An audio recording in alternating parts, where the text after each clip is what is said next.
Good afternoon. Happy Thursday, Nasties. How you doing? It's game day for the Edmonton Oilers as the hosts of the red-hot Minnesota Wild are having a fantastic season. Of course, we're going to break it all down here on EST Afternoons. I'm Hernan Salas, joined like always by Joaquin Gage and our lovely producer, Zach Kubusch, the Kub, Zachticum, Kub Nation. What else we got here for the Kub? That's about it, eh? Ice Cube. I like Ice Cube. My buddies call me Kubusaya. Too many names. We'll stay away from Kubasa. Fun show today. We'll give you the lineup at 1:20. It's going to be our own Tom Gazzola. Tony, he's going to give us a full recap on some UFC stuff. And no, he was down at practice. Lots of Oilers news to get to, so we will get to all that with Tom Gazzola at 1:20. 1:40, it's the Red Light District, your favorite segment. And at 2:20, we'll get the Minnesota Wild side of things with Dylan Loucks from Minnesota Wild reporter for the Hockey News. And, of course, we want you to chime in at the inbox, 780-218-9999. Or hit us up on the Nasty Chat. If you want to watch us, EST YouTube channel.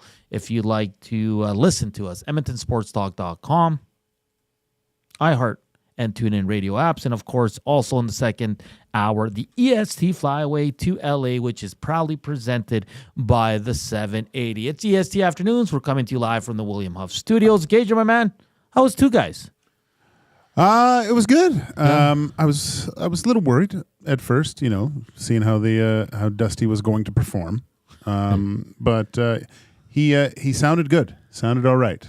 He's on the mend, I think, because on Tuesday the amount of coughing was ridiculous. It was drastically less today than on Tuesday. So. Let's keep those fingers crossed. I said for Dusty to tune into the Red Light District because there are rumblings around this office. He seems like because I think you could kind of hear everyone yelling in the background a little bit. No, I don't know, but he's antsy. There's ants in the pants to get back here. Well, yesterday we were doing the hangout and we were talking about 21 and how we're playing chess now and crib. And that's like, what he said. What the hell's going on over there? Is there any work getting done? I mean, our own Zach brought in his chessboard today and he didn't get any work done. And he lost to Matthew Wannick in the first ever EST chess game. Oh, really? That's the most embarrassing thing about it. Hey, chess is hard, man. It is. Before I play, I got to read up on it again. Why? Because I got to remember the moves and like which. Oh, you don't remember that? I don't remember. I haven't played in so long. Wow, that's a long time if you can't remember the way the I'm chess old, piece man. move. Well, just a refresher, right? Because Yeah. you don't want to get into the game and be like, can I move this guy Just here? to, you know what?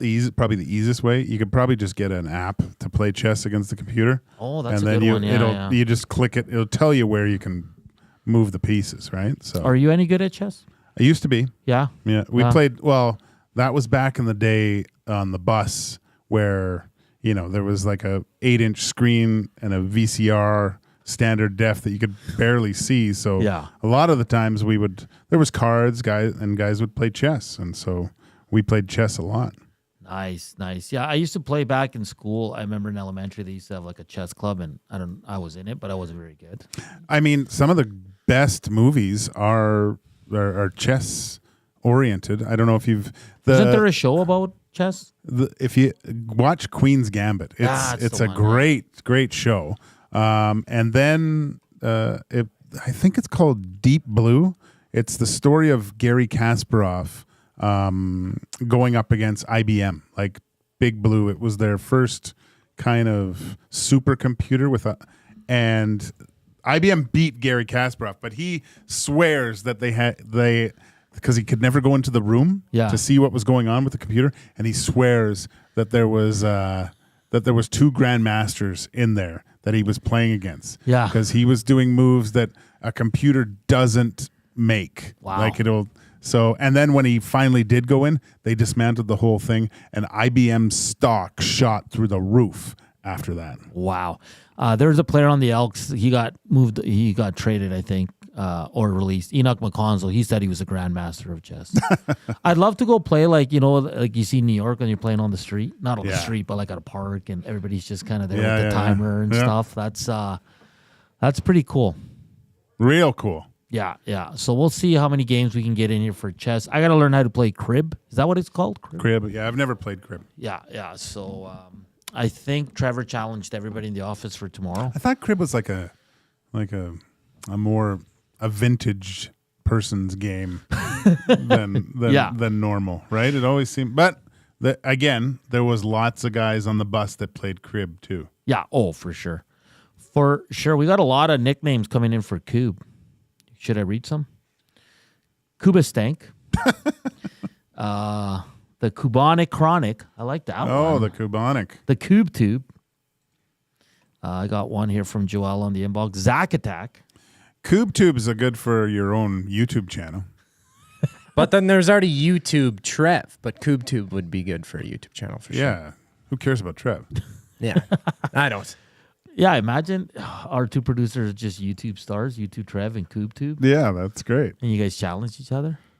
Be like Logan Paul and Jake Paul. Oh. No. People kind of like you still. We're already getting in trouble. It says, actually, the technical name is cribbage. Cribbage, right. Sorry, Doc Dad. Chris G says, I started playing chess at the age of 13 when I was going to the library with my dad at the downtown location, watching these older guys. They taught me. Now I love the game. Cool. I might take, there's got to be an app for chess on the There's tons. Yeah. So, I got a game on my computer right now. are you playing? Not yet. Are you winning? The computer's tough. I mean, I like it because, that's the whole, when we say Connor McDavid's playing chess and everyone else is playing checkers, is because they're thinking way ahead of what's just in front of them, right? Yeah. There's planning involved. I was never really good at chess because there's a direct correlation between really good chess players and people that are really good at math. It takes me a while to get anything in math. But to plan that far ahead and to see it, once you get into it, I find it fascinating because guys at the at tournaments, they write down their moves, right? So there's books where they teach you can study the best moves in the world. Yeah. But that's the thing with these guys, you say the moves and one part of the documentary I was watching, he was just saying the moves and then he was just saying whatever back. And he wasn't even looking at the board. Yeah. That's how advanced these guys are. That's crazy. Unreal. I'm good at checkers. Yeah. Rip City Step says, you're thinking of bridge being the game for old folks. I have no idea. Sure. Whatever. It's the same thing, isn't it? Sure. We're at 20 thumbs up. Let's get to 100 for the fourth day in a row. Who we doing it for today? How about we do it for Kasperi Kapanen? Yeah. 100 thumbs up for Kasperi Kapanen. Let's get to some Oiler news as Tom Gazzola will join us at 120. But Hyman out, anticipated to be out 47 days. Ardvisson remains out, unlikely to play Saturday as well. And the good news, Nurse could play Saturday. Also, they called up Drake Caggiula. Sounds like Caggiula and Kapanen will be in the lineup. Here's the lines they ran at practice. The great Pod Colson with McDavid and Draisaitl. Jeff Skinner with RNH and Kasperi Kapanen, Janmark, Henrik Brown, and then your fourth line, Caggiula, Ryan Perry. Defensively, they have Ekholm, Bouchard, Kulak, Stetcher, and Dermott and Emberson. Sorry, I was going to call you YouTube Trev. Zach, they did call up Josh Brown, right? Yes, they did. 45 minutes ago it was announced, so it's pretty recent. Feel bad for the guy. Trev was talking about that. He was just on the plane probably, and then... No, he wouldn't have been on the plane. No? If they were going to call him right back up. It was a paper. It was a paper transaction. Yeah, so he didn't leave. Yeah, Stuart Skinner gets the start. The Oilers with only 2 wins in their last 12 meetings against the Wild. The good thing is, Gager, those 2 wins came on home ice. And recently, this is the first of 3 tilts between the Oilers and Wild. Last year, they went 1-2. Your thoughts on Kapanen playing with RNH and Skinner? We talked about it a bit yesterday, Gager. Or 2 days ago, we said, where would you play him? I said, why not try him in the top 6? Now, we didn't know Hyman would be out. But do you like that he's getting a look in the top 6 right away? Well, it's default to the top 6. I'm okay with it. Yeah, it's more of a default, right? Yeah. So he gets to play with some skilled players, which is good. It gives you a little bit more juice to start what he hopes is probably a longer career with the Edmonton Oilers. I mean, it's exciting for Kapanen because imagine you're just, things aren't going well in St. Louis, obviously. You're that team's not really considered to be a threat. Yeah. Struggling just probably to get into a wild card spot, possibly. Now you come to a team that you've probably heard stories from two guys that used to play here about what it's like playing with in Edmonton, and a chance to possibly do something very unique in a longer playoff run with a chance to play with a Stanley Cup favorite. This is a very unique opportunity for a player that comes to a team that a lot of people don't get. So I'm sure he's gonna try to maximize his opportunity, show some stuff, and show that he can be a part of this thing. Who takes Hyman's spot on the power play? Perry? Perry was good there. Yeah. And I think it fits perfectly with Perry because he has the sandpaper to be annoying. Yeah. Down in that low position. He's still got sweet hands, man. Mm-hmm. So I have no problem having Perry. I'm looking around. I don't see another guy that currently. No, I'm being serious. No. Okay. No. You want someone with some pedigree in scoring, and Podkolzin doesn't have. But he scoring retrieves pedigree. pucks. No, but I mean, it is the Podkolzin line now. Like that's when Minnesota looks at the board, he's circled like at least 4 or 5 times. Yeah. Zach, do we have Kapanen? Yeah. Let's. Do you want to hear from the newest Oilers? Let's do it. All right, here's Kasperi Kapanen meeting with the team following the morning skate. He will make his debut tonight on the second line with RNH and Jeff Skinner. Here is Kasperi Kapanen.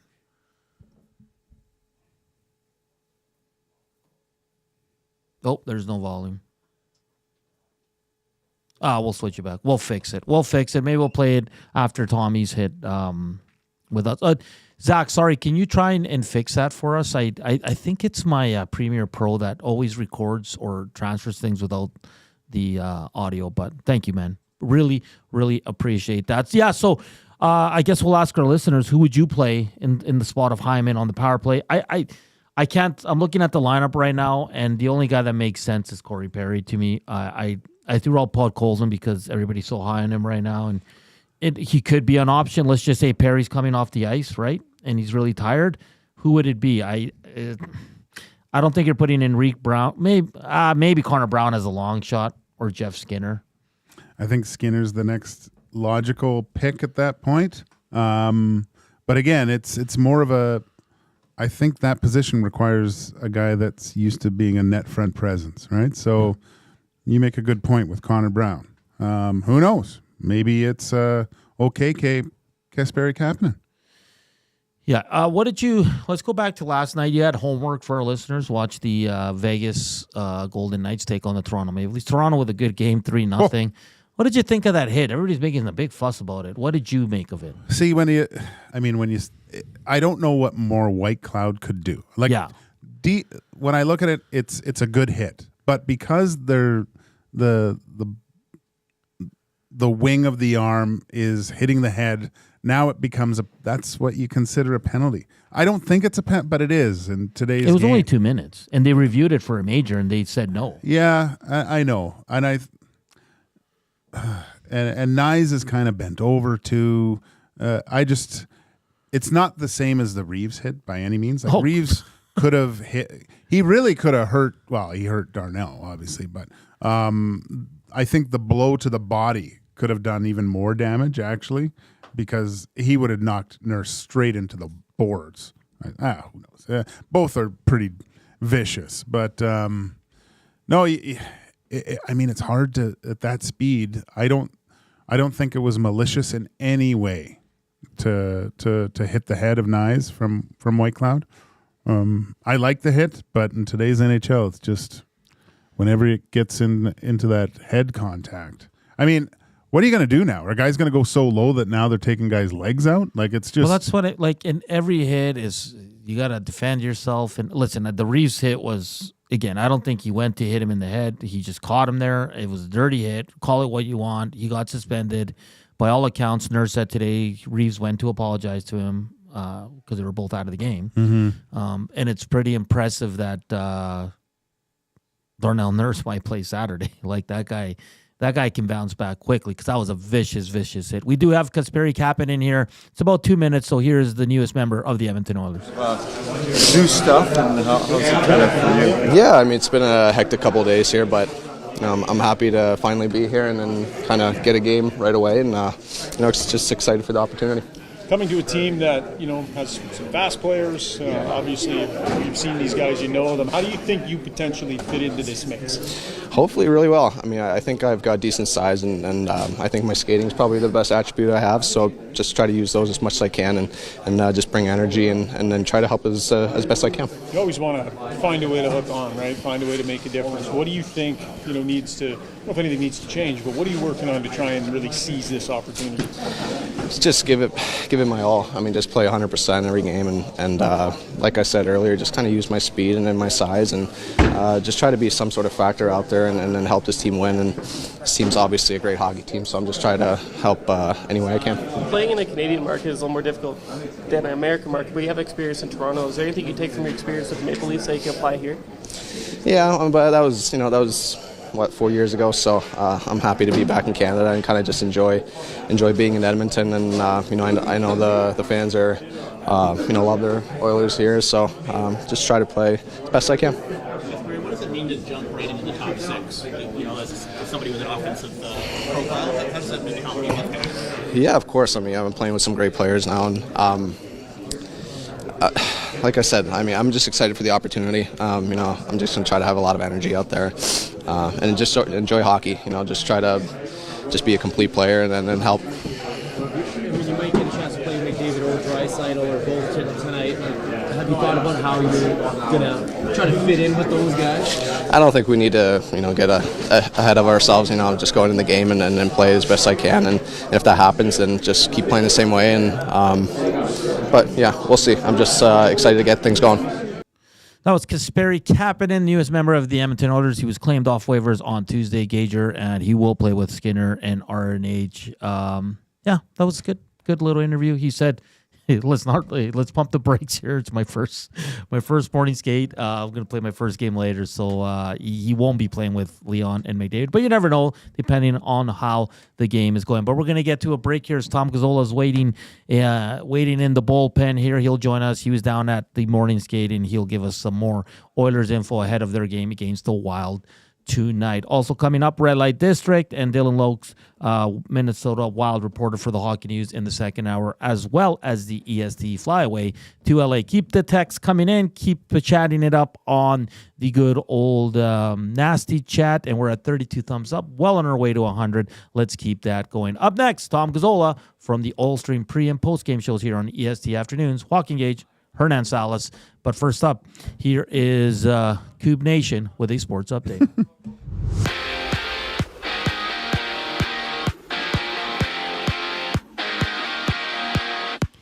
With Zach Hyman missing 4 to 7 days and Victor Ardvisson still out, the Edmonton Oilers have recalled Drake Caggiula and Josh Brown from the AHL, while inserting newly acquired Kasperi Kapanen into the lineup against the Wild. And you can tune into the GCL Diesel Oil Stream pregame show at 6 with Tom Gazzola live on location at Hudson's Canada's Pub on White Ave. The show being broadcast right here on EST.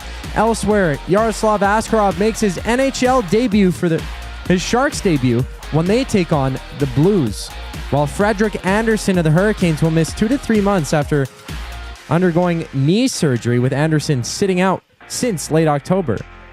Previously, with the injury undisclosed.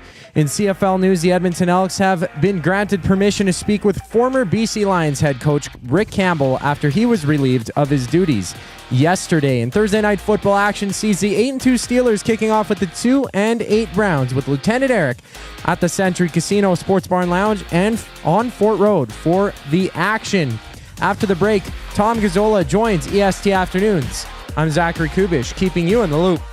Ready for an unforgettable sports experience? It's the EST Flyaway to LA. Presented by the 780. Listen daily for the EST Flyaway keyword. Once you hear it, text us at 780-218-9999 for your chance to qualify to fly to LA. Round trip flights for 2, hotel and car rentals, all to go see Edmonton face off against either LA or Anaheim. Plus, experience the brand new Intuit Dome as the Clippers tip off against the Warriors, and top it all off with the Rams kicking off against the Cardinals at SoFi Stadium. This is more than just a trip. This is the ultimate sports experience. The EST Flyaway to LA, presented by the 780 and Edmonton Sports Talk, your clear choice for Edmonton sports. Since 1952, William Huff has been the heartbeat of Edmonton's advertising world. From humble beginnings to a citywide powerhouse, we've been the go-to for signage from print to design and installation. Partnering with Edmonton's top sports franchises and major events, we've helped shape the city's global reputation. Our secret?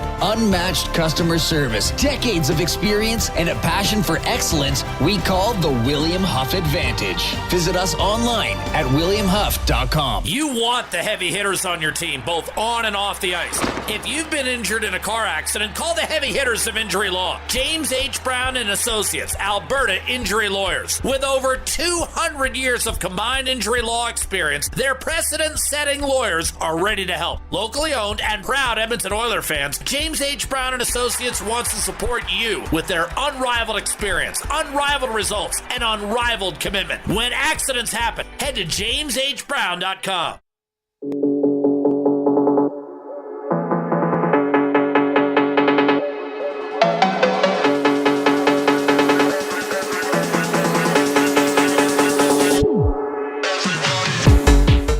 It's 1:23. Welcome back to EST Afternoons here on Edmonton Sports Talk, your clear choice for Edmonton sports. Keep hammering that thumbs up. Hit us up on the inbox at 780-218-9999 or on the nasty chat portions of this hour, brought to you by the Canadian Brew House. NHL lives at the Canadian Brew House. Every Oilers game, they get $1 off tankards of Molson Canadian and Coors Light. You can win game tickets and 2 tickets to a surf and turf dinner at the end of the season. Full details at the CanadianBrewHouse.com. We're going to get a full analysis of Kasperi Kapanen's first morning skate with our guy, Tom Gazzola, live from Costco. Tommy, how you doing, buddy? I'm great. It's the most wonderful place in the world, as you know. I used to work here. I'm getting a tire fixed, boys. I'm getting a tire fixed. And a rotation. Shout out to Galen and Amanda and the crew here. I used to work here. And I'm like, I'm going to do a radio hit. And they're like, okay, that's all good. So I just want to give a special shout out. But what a pain in the ass to get a flat at this point of November. What did you do when you worked at Costco? Like, what was your job? I was in the tire shop. Like, I'm at home. Okay. It smells like fresh rubber. And I used to, like, you're seeing the tires behind me. This is what I used to do. I used to be a Michelin certified tire boy. And I feel right at home. Just like, this is like worlds colliding right now. Tommy, you're no stranger to rubber, but tonight the rubber really hits the road with the Edmonton Oilers going up against this Minnesota Wild team. Give us some scoops. What did you see down there today? We've kind of seen the lines. Is there any inkling to what Knoblauch's going to do about that Eriksson Ek line? Is he going to respond with the McDavid line against them and go power on power, or are the big boys might be split up tonight?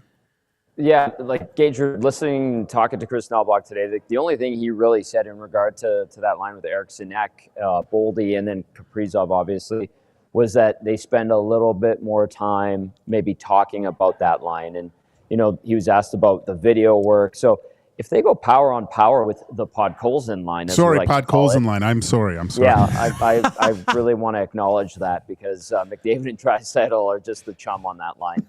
But if they go power on power, that would be fine, I guess. I like McDavid's line, or Podkolzin's line, pardon me, up against that line. You got to worry about the depth about the Wild. They play heavy hockey, boys. Mm-hmm. And I look at the Oilers lineup, which is depleted, and no Zach Hyman, and I go, well, this will be interesting. So no indicator as to if we're going to see power on power from Knoblauch holding his cards close to his chest pregame, but we'll see if he decides to roll that line out against them pretty early, I'm assuming. I mean, this Wild team is strong. They're off to a great start, and they're beating everybody. So the Oilers better be on their best And if they decide to go power on power, the Podkolzin line needs to be really good. Tommy, in the absence of Zach Hyman, who do you see taking his spot on the power play? You know what's weird is we've seen like Corey Perry get some looks up there. Maybe they decide to find a way to get Jeff Skinner going and slide him up there. We've seen Adam Henrique slide in and out of some power play units, but I think they would want a net front presence, and God forbid they put Podkolzin on there, but they need somebody who can muck it up. I'm not sure who the ideal guy is. I'd probably want someone who's a shooter, and that would probably make the power play look a little bit different. So I know Skinner, we've been saying it, and a lot of our listeners and viewers have been saying he's in the doghouse. Well, sure, he's not getting a ton of minutes, and he's not playing top six all the time, but he's still a guy that his instincts are to score and to create goals and offense, and purely that. I think he would be comfortable, stepping into a first-line power play where they're looking for him to finish, because that's kind of his MO. Tommy, we saw, I don't know if you watched too much of it last night, but we saw a Toronto Maple Leafs team that was severely undermanned have a very, very good hockey game against the Vegas Golden Knights, and kind of doing a favor for the Edmonton Oilers. What's the vibe? And I think the Edmonton Oilers have been lucky so far. I mean, all of last year, the injury bug wasn't flying around at all. Now they seem to be really bitten by it. Is this? We see Kapanen being vaulted into that second line position. Probably more just a case of just not having enough fresh bodies. Is there kind of a next man up mentality, do you think, with this team? And could that?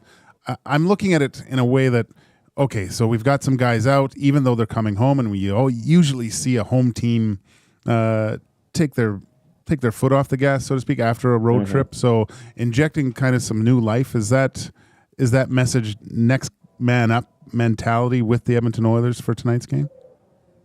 It has to be Gager. And I know we talk about next man up all the time, and really it is that cliche, and that's the way it goes. But it would be nice to see those guys who are stepping in, like a Kapanen, trying to reestablish himself as a valuable NHLer, have a good game. And you allude to that Golden Knights Leafs game, and the Leafs had a couple of guys who stepped up unexpectedly, right? Like they're relying on the farm to come in and fill some holes, and they did.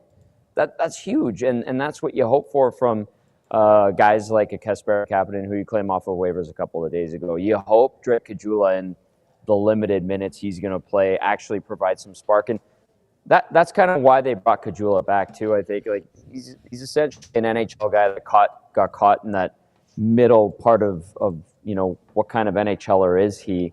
After COVID, those guys got squeezed out. Drake Caggiula was one of those guys. So I think he wants to prove he can still play, and I think he understands what he can do at the NHL level, and he knows his role with the Oilers is 8 to 10 minutes.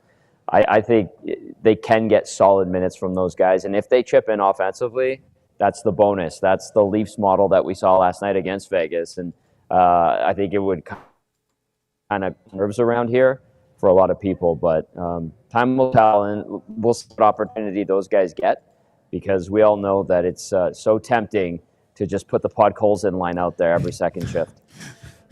Tommy, Minnesota's kind of dominated the Oilers here for many, many years. Why do you think that is? I mean, Minnesota this year, they're really good. They're off to a great start. They got Kaprizov has 33 points already, second in the NHL. But even in years past where the Oilers were a bit better than Minnesota, they just can't seem to figure them out. It's 2 wins in their last 12. What do you think it is with this Minnesota Wild team that just owns the Oilers? It's crazy. It's like, listen, Minnesota's colors I thought were the most boring in the league. I still think they have the most boring look aesthetically. And it always just annoyed me watching them on the ice in those uniforms. And I'm so glad that they've incorporated the Minnesota North Stars look more and more. And I think they're going back to that next year. But they've historically been a team that is just really frustrating. And I think, the Oilers, when Gager was there and the Wild were just coming into the league, that was Jacques Lemaire and his trap system and the left wing lock and all that boring hockey because they didn't have the talent. And then the Oilers teams back then, I think they handled the Wild pretty good, but then we get into like the the 2007 to 2015 era where the Oilers were a terrible team, and then B, could just never get through whatever Minnesota was throwing at them. I remember going to Mini, I think it was when the teams were still in the Northwest Division, and they played them 8 times a year, and we were in Minnesota like 4 times in the first 2 months or 3 months of the season. We basically lived at the St. Paul Hotel, and you knew it was basically a guaranteed loss every one of those games, and they couldn't figure out the Wild. And the Wild ended up being a pretty good team for a good stretch of time, and they're back to being a good team. I don't know. It's like the Oilers and the Preds. It's like Edmonton and how they've owned Ottawa in years past. Like Edmonton, we were talking about them being like 12-2 against the Sens the other night. It's just one of those things where you get up against a franchise and you seem to have their number. I remember Tom Rennie blowing up on us as media when we asked about what it is about the Minnesota Wild that they can't seem to get over. The Coyotes had the Oilers number for like 10 years too. It's just one of those teams, boys. Like whenever the Oilers go up against them, regardless of how many players and management and coaches have changed, they just can't beat them. Tommy, I have 2 wins against the Wild in Minnesota, plus stop Scott Pellerin on a penalty shot. Round of clicks. Did you say Scott Pellerin? Yeah. Oh, cool. Yeah. Yeah, he was dangerous. He was dangerous, yeah, especially on a penalty shot. Sure. Who's got the net for the Minnesota Wild? Are we going to see Marc-Andre Fleury or is it Philip Gustafsson? Full bloom from the flower, looks like. That's who we're going to get. All right. And then Stu Skinner at the other end of the rink. Yeah, Stu Skinner and Marc-Andre Fleury between the pipes. So I don't know if last look at Marc-Andre Fleury, because I think the next 2 games against the Wild are in Mini. So enjoy it. I saw some fans outside of Rogers Place in Fort Hall. They were watching the Oil Stream Minute, which is a new feature that we've added to our social media. As I was walking by it, I'm like, oh, I like that. And then they had a big Fleury sign, and they said, "We love you, Flower." And they're like, "Is he starting? Is he starting?" I'm like, well, he was in the starter's net. And sure enough, Sarah McClellan from, I think it's the Star Tribune, confirmed it that we're going to see Marc-Andre Fleury. So one more look at greatness between the pipes. And I heard the guys on 2 Guys and a Goalie talking about how in Canada we don't have any truly great goaltenders available. And I think, Marc-Andre Fleury is kind of the last of a dying breed, unfortunately, in that last generation. And we get to appreciate him one more time. I kind of like the fact that he's playing so well at his advanced age in the NHL, because I think him and I are about like 6 months apart when it comes to birthdays. It's crazy. Yeah. Marc-Andre Fleury. And not only that, Devin Shore will draw into the lineup. That's right. Look Sprinkles. Out. Hey, Gager, I also did some recon for you. Remember you were talking about how Swedish teams would go out and celebrate the first goal of the game? I asked Matthias Ekholm about that this morning. He goes, they don't really do that anymore, but that might have been a thing to acknowledge the home fans, especially around the times of lockouts and missed hockey. And I was like, oh, well, my boy Joaquin Gage was the victim of that on a few occasions. And he kind of laughed at that. Oh, good. Yeah. No, they did do it. Maybe me swinging my stick into the pile is the reason why they stopped, Tommy. I don't know. I hope so. You're an animal. Tommy, one more for you from the Nasty Chats. He runs says, how fast could Tommy change a tire? Nowadays, I probably don't know how to do it. But back in the day, I was pretty quick. I could get a Ford Tempo out in 20 minutes on my own. Great stuff, Tommy. We'll be back with the Oil Stream pregame show at 6 o'clock. Of course, you, Matty Cassian, the former Minnesota Wild player, and myself. So we'll have some fun with that. Should be a fun one. Enjoy Costco. Get a hot dog. And we'll chat later, buddy. Bring some hot dogs. Sounds good, boys. Thanks for having me. Yeah. Sure. Tom Gazzola live from Costco. Host on the Oil Stream pre and post game show. Getting his tire fixed. Yeah. People are like, he doesn't know how to change his tire. Well, he's getting it fixed. Yeah, he can change it. Yeah, Might as well just drive it. It's not a 10-speed. Not a 10-speed. I was gonna say, sprinkle a little money on Devin Shore getting a goal tonight. It's a former Oiler. Gager. No, not a chance. Not a chance. Not a chance. There's no way. I would sprinkle Eriksson Ek scoring a goal. I have him. That first line's gonna get on the board. Oh yeah. Yeah, Matt Boldy's playing unreal. And kind of lucky for the Oilers, Matt Zuccarello's not playing. He was almost at a point per game before he got hurt. You know what's scary about that line is they're all just 27 years old. They're young. They're young, man. And they're dominant. Dominant. And Boldy kind of came on the scene yesterday. Last year, Eriksson Ek, who could have been an Oiler. I know. And the rumors are they were going to take him. Yeah. When last year at the Wall of Fame celebration with Doug Waite, Bill Guerin was here, so I was talking to him, and I asked him flat out, I go, hey, how's that Joel Eriksson Ek? And he went off for about a good 4 to 5 minutes about how much he loved this guy. Yeah. And how good he is, and all the things that, the off-ice things of how great of a person he is and a player and what a big part of the organization. I'm just like, oh my gosh, that's the GM talking about a player that on his team that he likes that much. I was just like, geez, because every time I watch him, he does stuff that I'm marveled at. Yeah, I don't know. I think he's on the cusp, man. He's a really, really good, but I think there's the potential for him to be like that superstar status. He's really, really good. Yeah, no, I agree 100%. This is what Minnesota's going to roll out tonight. First line, Kaprizov, Eriksson Ek, and Matt Boldy. Second line, Marcus Johansson, Marco Rossi, and Ryan Hartman. The third line, Marcus Foligno, Frederick Gaudreau, and Yakov Trenin. And your fourth line, Jakub Lauku, Marat. Ooh, that's a tough one. Kuznetsov. And as we mentioned, former Edmonton Oiler, Devin Shore. Defensively, Jacob Middleton with Brock Faber, who's an excellent defenseman. The two vets, Jonas Brodin with Jared Spurgeon, and then Declan Chisholm with Zach Bogosian. So very good team. And it is confirmed from Minnesota media. It is Marc-Andre Fleury between the pipes. So, and I'm not saying he's been bad. He's been really good, but they're lucky they're not getting Gustafsson. Gustafsson's been unreal this year. Yeah, but I guarantee part of it is give Fleury another game against McDavid and stuff. And stuff they got 3 times this year, so there's 2 more times, but makes sense. Yeah, so it's going to be a fun night down at Rogers Place. Are you going to the game? What are you expecting? Are the Oilers going to kind of flip the script here and win a good game against a team that kind of dominates them? It's interesting to see that the dominance the Wild have over the Oilers, but every team, I think, has those teams, right? The ones you dominate and the ones that dominate you. It goes in the cycles. Not unlike the great Canadian goalies that we've had a little bit of a drought so far. There's still some great ones, but just not those elite guy, like top of the cream of the crop goaltenders that you see from, like, what would you say? Russians and U.S.-born goalies are the best right now. Sprinkle in I wouldn't even put it. There's no Swedes that I think. No. Finns. No, I think it's Russians and U.S.-born goalies. Yeah.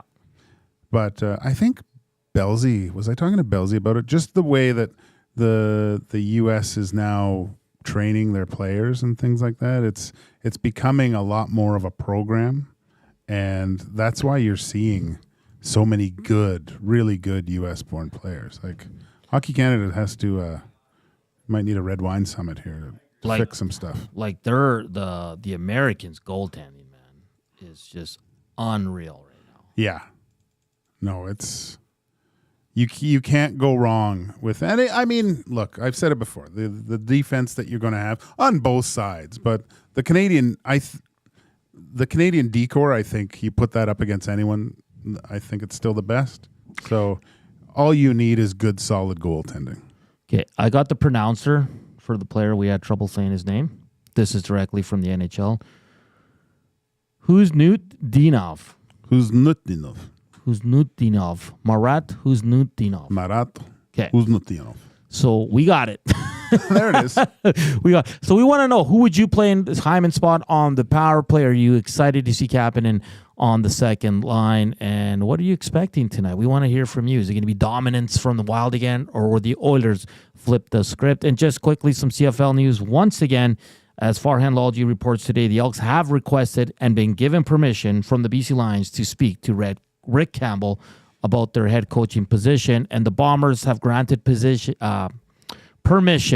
to the Ticats to speak to their assistant GMs, Ted Govea and Danny McManus. So a lot of movement in the CFL. It's going to continue to get busier and busier as we go here. The Elks, I mean, Hervey didn't want to put a timeline, but I think they're going to have a coach here in the next couple of weeks. Definitely before, I think, the middle of December, because that's when the schedule comes out. So I think they're going to want to get something done sooner rather than later, so we'll wait word on that. But fun times in the CFL and fun times for the Green and Gold. They've hired Chris Morris as president, their new GM and VP of Football Ops, Ed Hervey, and we await the coach and what they're going to do at the quarterback position. But coming up next, it's time for everybody's favorite segment, Red Light District with Joaquin Gage. That's coming up here on EST Afternoons. Joaquin Gage, Hernan Salas. But first up, here is Coupe Nation with a sports update. Willikers.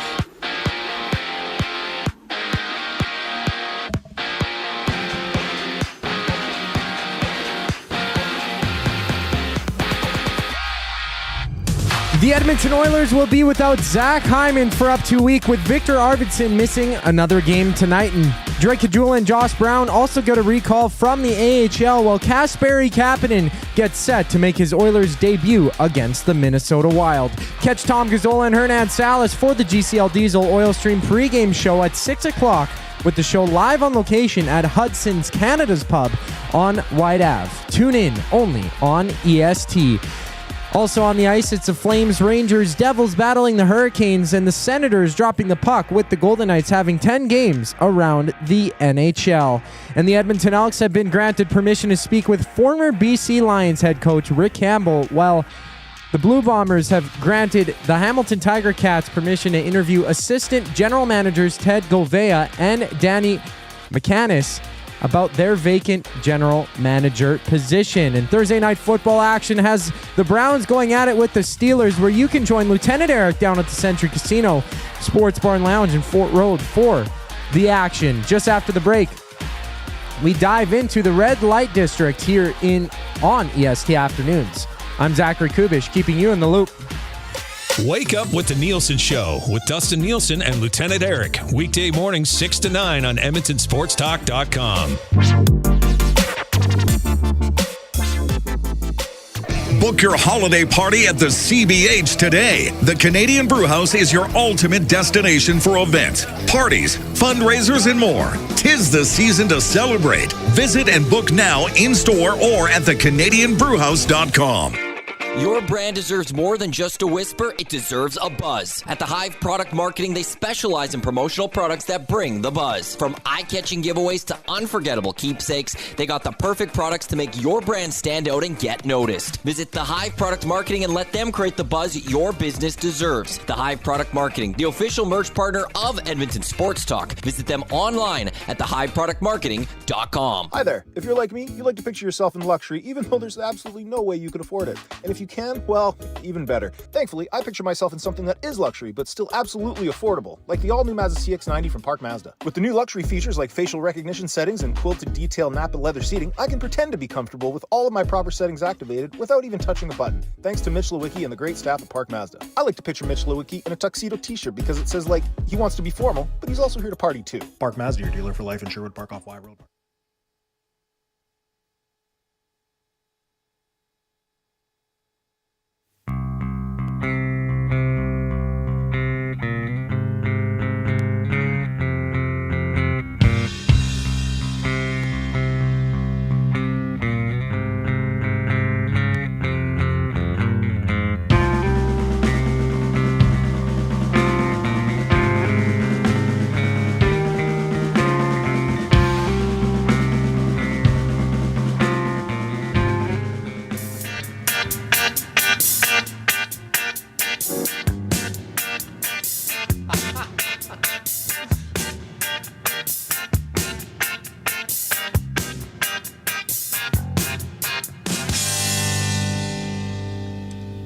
Joaquin. You don't have to put on the red light. Those days are over. You don't have to sell your body to the night. Joaquin. You don't have to wear that dress to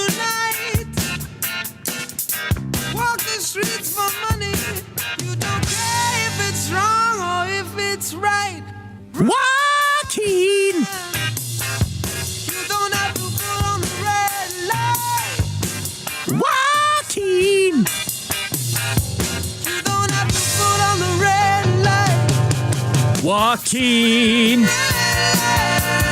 Joaquin. Joaquin. Joaquin. Joaquin.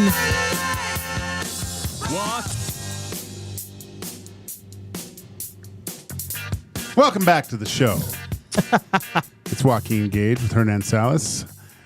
Thanks for joining us. We're about to dive into the red light district, everyone's favorite time on a Thursday afternoon. But for this week's, buddy, it's a little bit of a conspiracy theory here. Oh, okay, I like All right. it. And just to give you a little context of this, for people with children, young kids, wife, husband, whatever, a lot of times you can use those for excuses of not to do stuff. Like, oh, my kids are sick, I can't make it. You get invited out and you go, you know what, my wife has plans, I can't do it. And most of the time you just want to sit your ass on the couch and watch the game. And that's the reason why. So, you know, I saw what happened this week here at EST. And you know, I think our fearless leader, after a few weeks in, I know there was probably a little bit of angst, but I don't know about Dusty wanting to come back this week. And I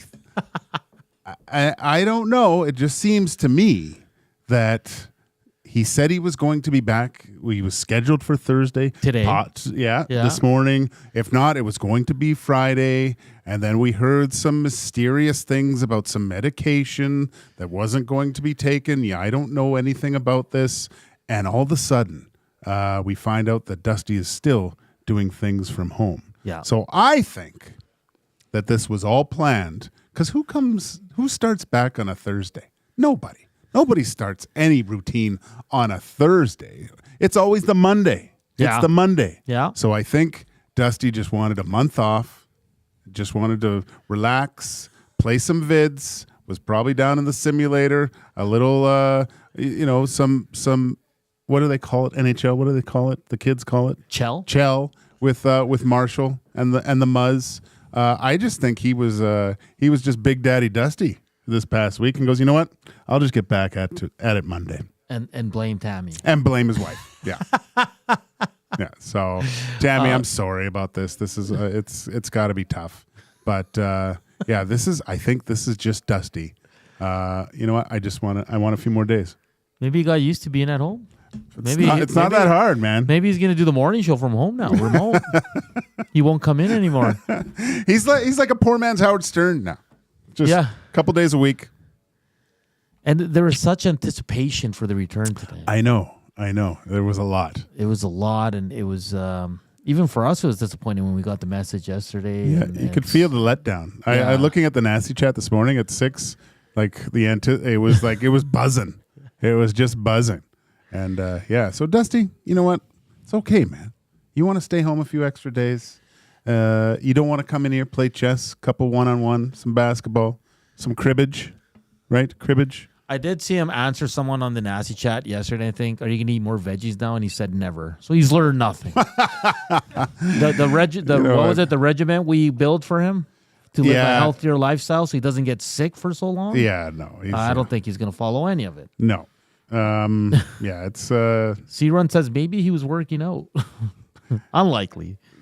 No, I think I really think there'll be a slight adjustment to lifestyle with Dusty. Maybe it's sleep, something. Yeah. You know, vegetables, that's a big step. Yeah. Right? Oh, yeah. So your body, you know what's weird, Gager? Because when you're when you're younger and you just eat unhealthy and you're having the beers, and then you kind of want to do a cleanse and you start eating salads and fruit, like your body, like you feel it.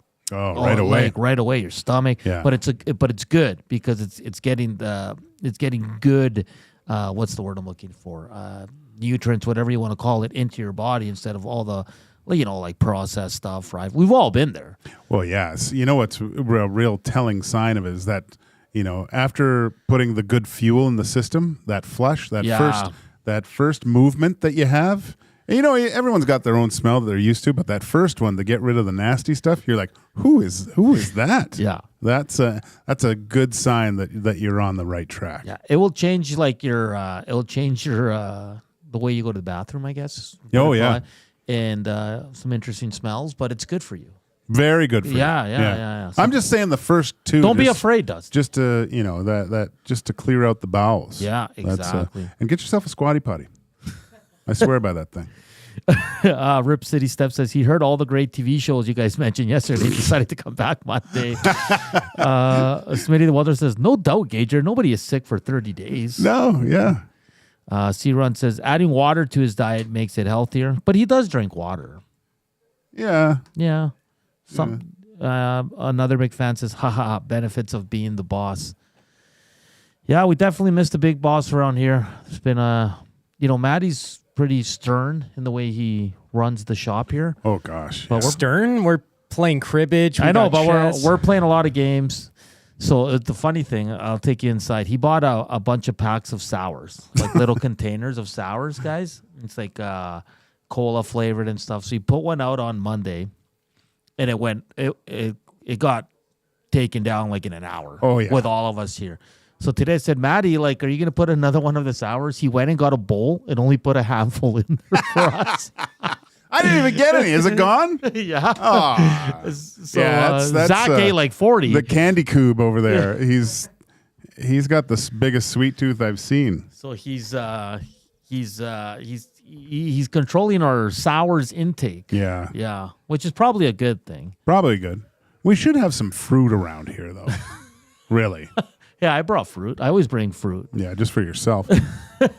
What's your favorite fruit?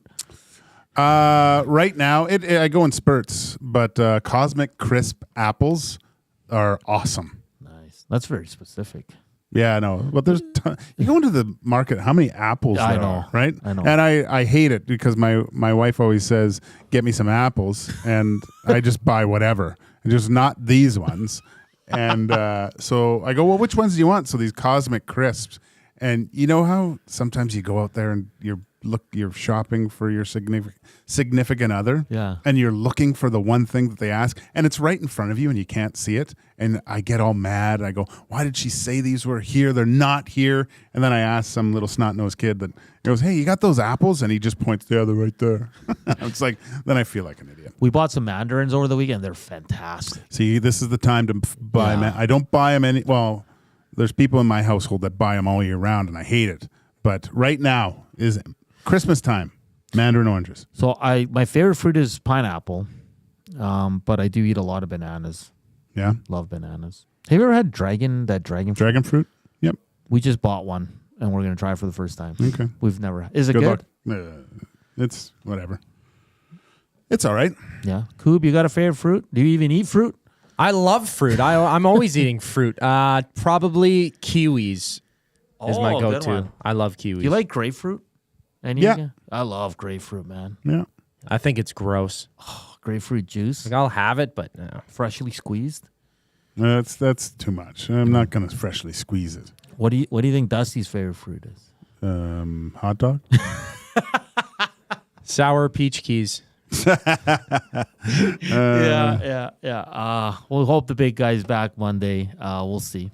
Yeah. And then he's going to go on another epic. Just speaking stretch. of fruit, has anyone ever, I always see those guys on TikTok and stuff. They carve the hole out of the watermelon and stick a bottle of vodka in there and then go let it sit. Have you ever tried to do that and ate the watermelon? No. Me neither. I want to. I want to too. Maybe I'll do that. It'll be a Christmas watermelon. Yeah, in Chile. Yeah. The melon, the cantaloupe. So you cut the top off. Yeah. You gut it. Okay. Then you put white wine, a bottle of white wine in it. Jesus. And with a little bit of sugar. You close it, you put it in the fridge for a few hours, bring it out, and you pass it around and drink it. It's fantastic. Seriously. Okay. It's called vino con melón, which means... Vino con melón. That was perfect. Yeah, well, my name is Joaquin. Jesus. This time of year too in Europe, for all our German listeners, the Weihnachtsmarkt, the Christmas markets, the Glühwein, the mulled spice wine. Yeah, my wife will make it one time in the winter. It's glorious. Yeah, you're outside. There's music and meats being cooked, and it's cold out. You got the big furry coats on, and you're drinking this mulled spice wine. Oh, the best. Joel says sangria is the best. Matt Hyman, we're back on the booze. Were we talking about booze before? Edmonton Spirits Talk with Hernan and Gager. That'd be a good one. The vodka watermelon is great. Used to do that every year at BVJ, says Hydro.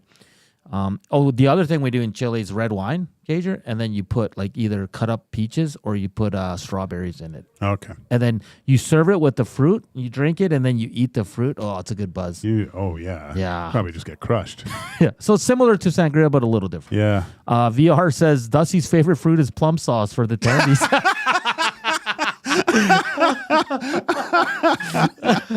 Oh, sorry, Dusty. Oh, Dusty. He's taking a lot of heat for this extended illness he's been dealing with. And, leave of absence. Leave of absence, yeah. Like, you know what? I'm the last one to see him because the Monday when he took off, when he initially I saw him here on Sunday because we had an Oiler game, and he came in to do something quickly on the machine. Yeah. And he's just like, I'm not feeling too hot. But he looked like okay. Yeah. And I was like, yeah. So I was like, he's probably going to miss a few days. Like, it's crazy how long it's been. It's been a long time, man. Yeah. Wow. Everybody's just waiting on Monday. We'll see what happens. If not, make sure you keep your phone on. I think we need an air purifier in here. One of those things. We should get a treadmill too. And then for everybody's sake, we all have to at least walk on it for a bit. Get your steps in, right, Zach? Yeah, standing desk, and then we all have to take a lap around the office every 20 minutes and stretch. We did that in elementary school, actually. It would be like every 45 minutes, we'd have to stand up, stretch for at least 5 minutes, and then take a walk for some water. It was great. That's not bad, though. Like, that's good. You should get up and stretch and move the body. Yeah. I got to stretch more. Do some yoga? I'm tight as a drum right now, buddy. Have you ever done yoga? Oh, yeah, you told me. Yeah. Tons. Yeah, yoga's probably the best for like any sore backness. Sore backness. Back soreness. Sore backness. I can't even talk right now. We should set up yoga once a week here. Get a yoga instructor, and we all do yoga. No. We got to get Dusty healthy, man. He's not going to do that. But if we're all doing it. He's not going to do that. No? No. All right. No to yoga then in the studio. But hopefully what we talked about, was it 2 weeks ago when we said all the healthy things Dusty has to do? Yeah. Like the veggie how intake. far is Dusty from? It's a good jaunt, I guess. He could still ride a bike here. Oh, that'd be amazing. Yeah. In the winter? Not in the winter. No. Oh, yeah. You get those big fat tires, Dusty, pedaling in here. We're getting Dusty. I never get sick. I think that was a comment he made just before he got sick. We have to give it to him for that because that was the funniest thing ever. Because Koob had the sniffles. I got sick. You were got sick. I was sick prior. There was some coughing going. Trev was coughing, and Dusty was, he was just a peacock, big. Puffy chest out saying, "Do what I do, boys." Yeah. And then after he said that, we didn't see him for a month. Yeah, that's great.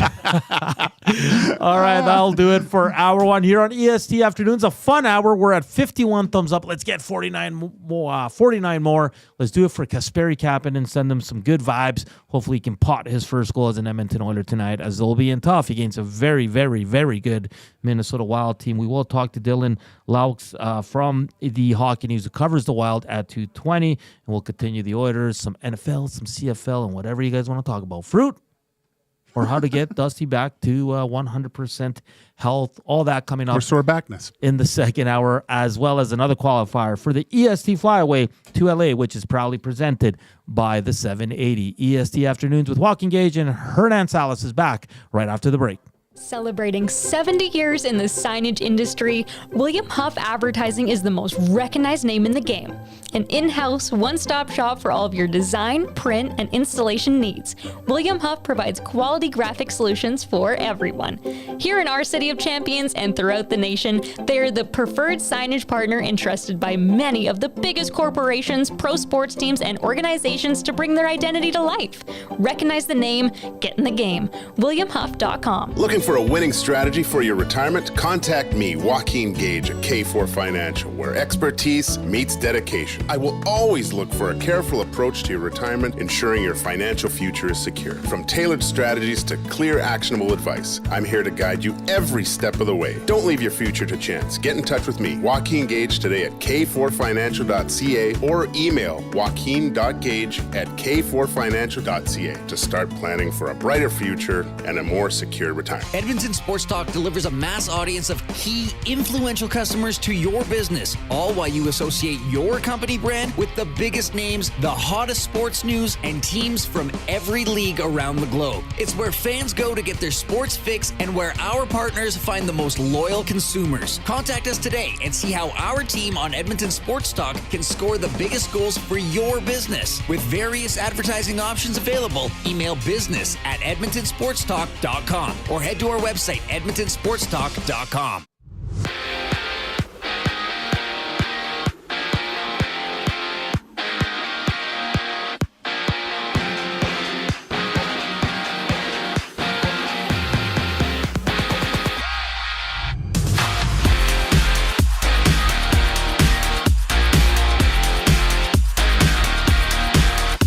The Edmonton Oilers have placed Victor Ardvisson on the injury reserve, with Ardvisson missing the past few games for the Oilers. And Kasperi Kapanen will make his Oilers debut tonight against the Minnesota Wild, with Zach Hyman out for up to 7 days. And with the injury bug hitting the Oilers, the team has recalled Josh Brown and Caggiula from Bakersfield. And Frederik Andersen will miss 2 to 3 months for the Hurricanes after undergoing knee surgery. Andersen hasn't played since late October, previously sitting out of action with an undisclosed injury. And there's 9 other games around the league, with Yaroslav Askarov making his Sharks debut when they battle the Blues. And in CFL news, the Edmonton Elks have been granted access to speak with former head coach of the BC Lions, Rick Campbell, after he was relieved of his duties yesterday. And down south, we see the Steelers go at it with the Browns, with Lieutenant Eric down at the Century Casino Sports Bar and Lounge on Fort Road for the action.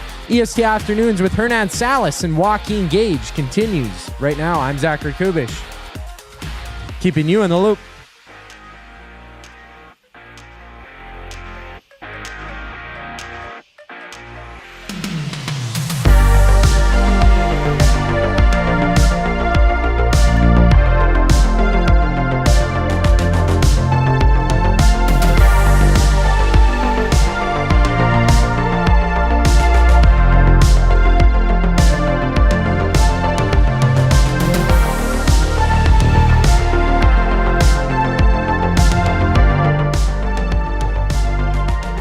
Welcome back to EST Afternoons, Hour 2 here on this cold and snowy Thursday. Make sure you're slowing down out there. Drive safe. Turn your lights on.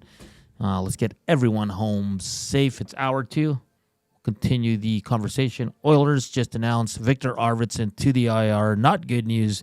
The Oilers getting hampered here by the injury bug early on in the season. So they got to find a way, though. And it starts tonight at home against the Minnesota Wild. We're coming to you live from the William Huff Studios here in the west end of the city. You want to listen to us, EdmontonSportsTalk.com, the TuneIn or iHeartRadio apps, or if you want to watch us, EST YouTube channel. Slam that thumbs up. Hit us up on the Nasty Chat or text us at 780-218-9999. We were just talking a lot of good talk about I got this one from Whiting Cloverdale. Where do you guys come out on the coffee pot controversy from this morning? I don't know what he's talking about. No, I made some tea. I took the bag out because usually it does leave a film if you. Yeah. So when I was done, I didn't dump the pot after I left. Okay. So it was honest mistake. Yeah. No, that's on me. It's not a controversy when I'm not Tony Gazzola that doesn't own up to his mistakes around here. I know when I've done something wrong, and but Eric, I mean, geez, it's just tea. Rinse it out. Come on.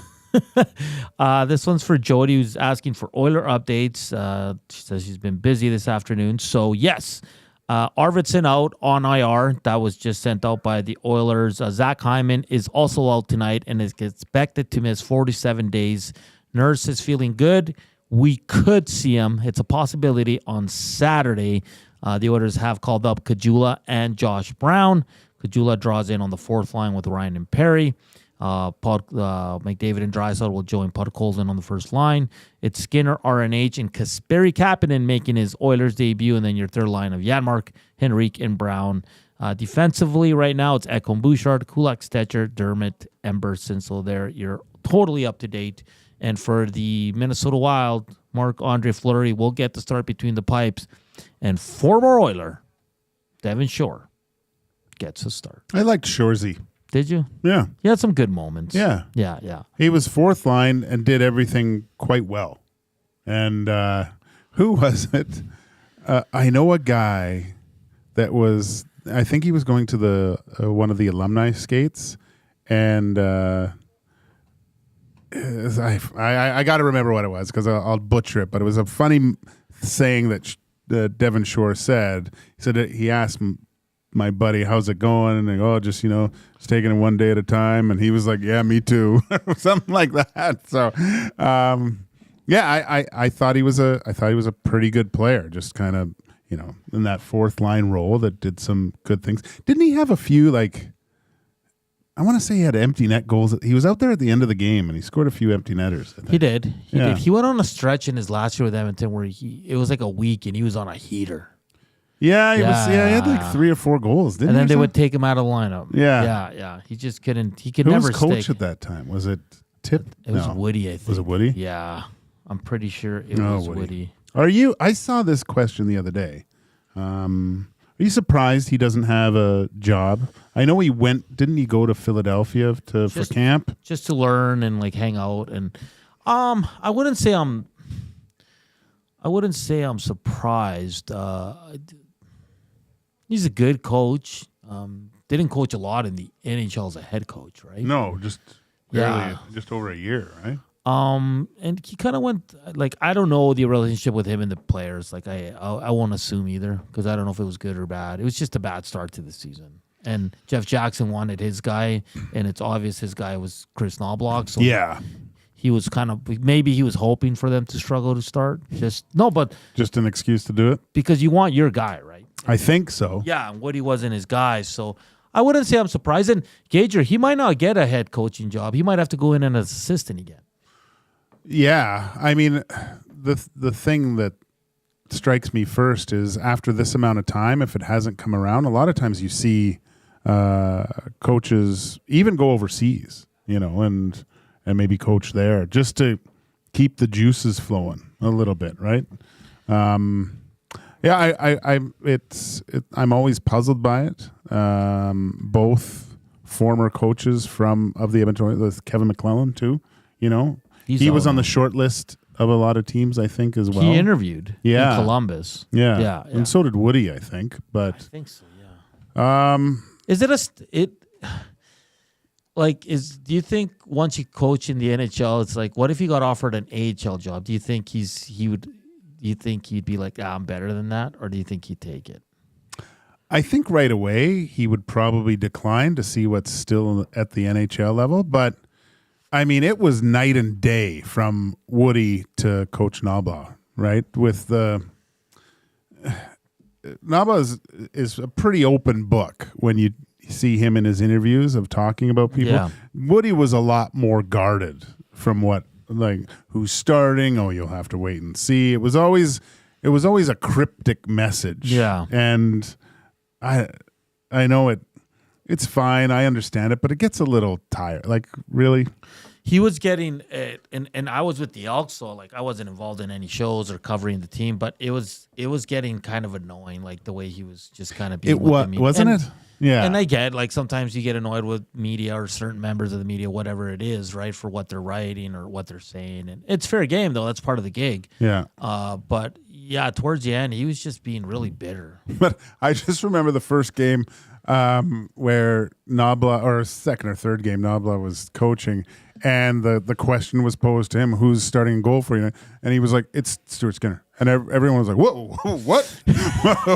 What's going on here? He pretty much gave you everything. Yeah, because I think Tippett never divulged, and then Woody didn't, whatever. And it was just that's weird. This guy's giving us the giving us the pearls, giving us the goods here, and we're not ready for this. Oh man. Yeah, it's gonna.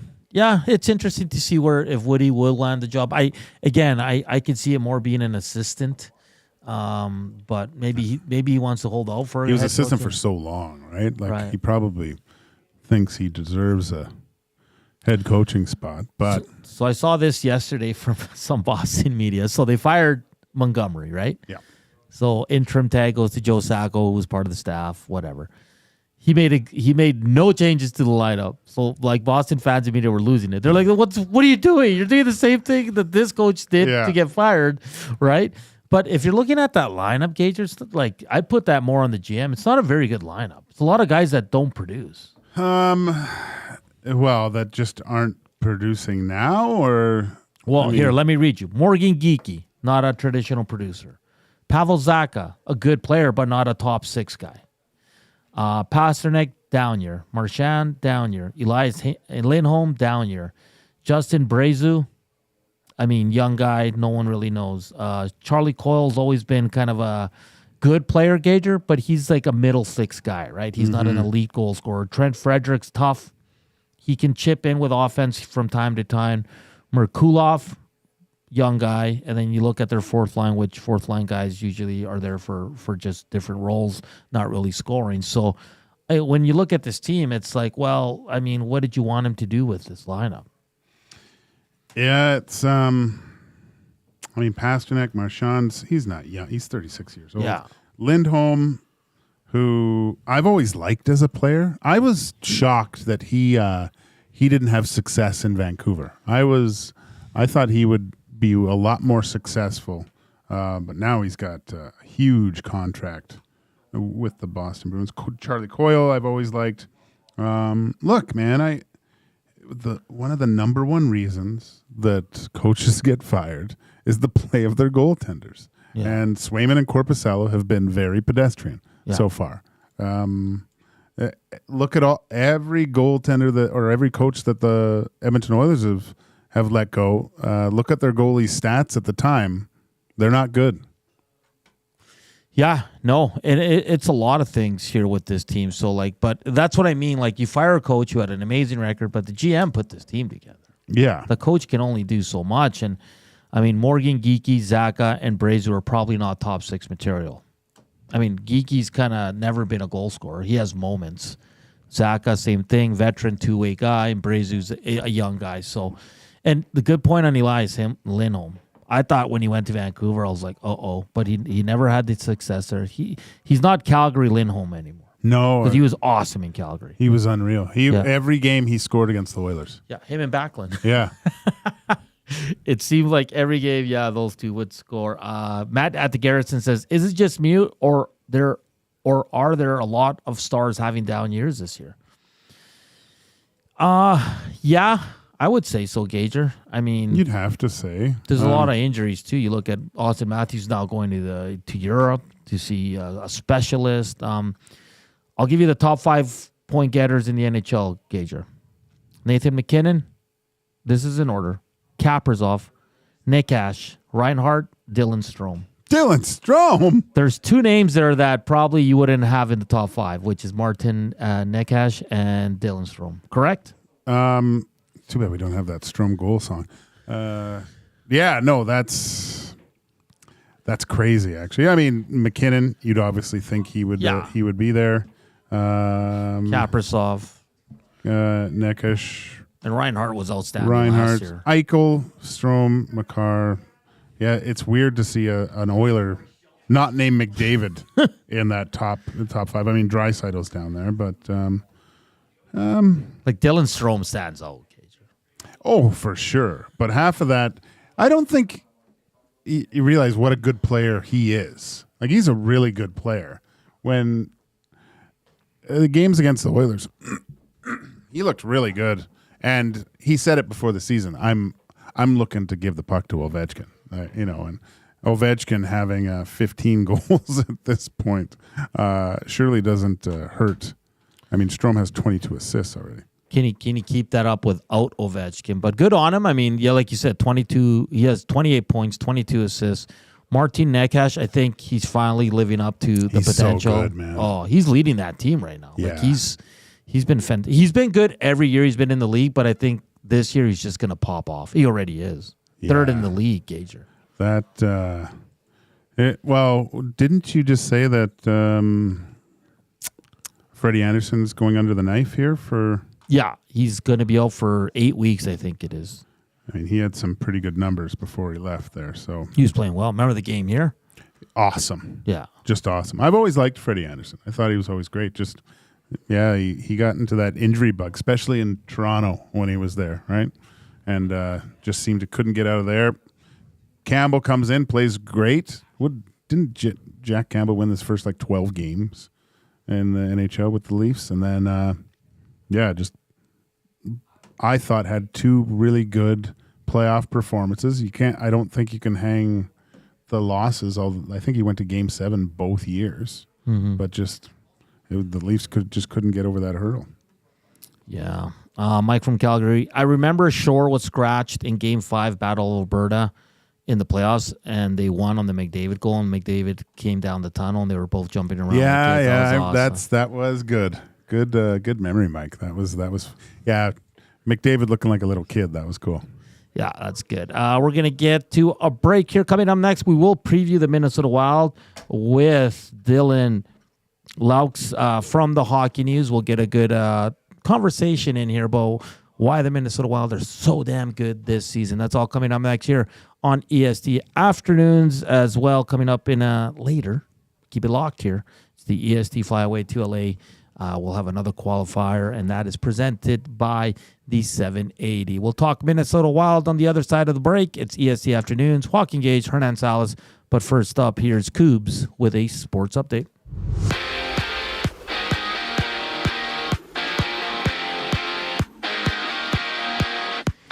The injury bug has hit the Edmonton Oilers with the team placing Victor Ardvisson on the IR while Zach Hyman is set to be out 4 to 7 days. With the injuries, the team has recalled Josh Brown and Caggiula from the AHL with the Kasperi Kapanen suiting up for the Oilers when they host the Minnesota Wild. Tune into the GCL Diesel Oil Stream pregame show at 6 with Tom Gazzola live on location at Hudson's, Canada's Pub on Wide Ave. Catch it all here on EST. And elsewhere, Yaroslav Askarov makes his Sharks debut when they take on the Blues with 10 games in the NHL. In Carolina, Frederik Andersen will be out 2 to 3 months for the Hurricanes after undergoing knee surgery. And in CFL news, the Edmonton Elks have been granted permission to speak with former BC Lions head coach Rick Campbell after he was relieved of his duties yesterday. Thursday night football action sees the 8-2 Steelers kicking off with the 2-8 Browns with Lieutenant Eric down at the Centric Casino Sports Bar and Lounge and Fort Road for the action. After a quick timeout, Dylan Loucks joins Hernan Salas and Joaquin Gage. I'm Zachary Kubusch, and you're up to date. Ready for an unforgettable sports experience? It's the EST Flyaway to LA. Presented by the 780. Listen daily for the EST Flyaway keyword. Once you hear it, text us at 780-218-9999 for your chance to qualify to fly to LA. Round trip flights for 2, hotel and car rentals, all to go see Edmonton face off against either LA or Anaheim. Plus, experience the brand new Intuit Dome as the Clippers tip off against the Warriors, and top it all off with the Rams kicking off against the Cardinals at SoFi Stadium. This is more than just a trip. This is the ultimate sports experience. The EST Flyaway to LA, presented by the 780 and Edmonton Sports Talk. Your clear choice for Edmonton sports. Hockey lives at the Canadian Brew House. Every Oilers game day, get $1 off tankards of Molson Canadian and Coors Light. Plus, you can win game tickets and a surf and turf dinner for 2 at the end of the season. Full details at thecanadianbrewhouse.com. Celebrating 70 years in the signage industry, William Huff Advertising is the most recognized name in the game. An in-house, one-stop shop for all of your design, print, and installation needs. William Huff provides quality graphic solutions for everyone. Here in our City of Champions and throughout the nation, they are the preferred signage partner entrusted by many of the biggest corporations, pro sports teams, and organizations to bring their identity to life. Recognize the name, get in the game. WilliamHuff.com.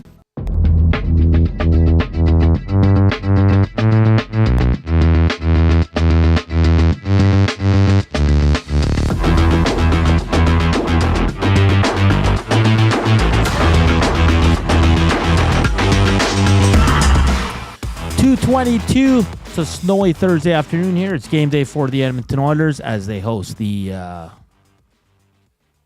Minnesota Wild, who are playing really, really good. I kind of blacked out there for a minute.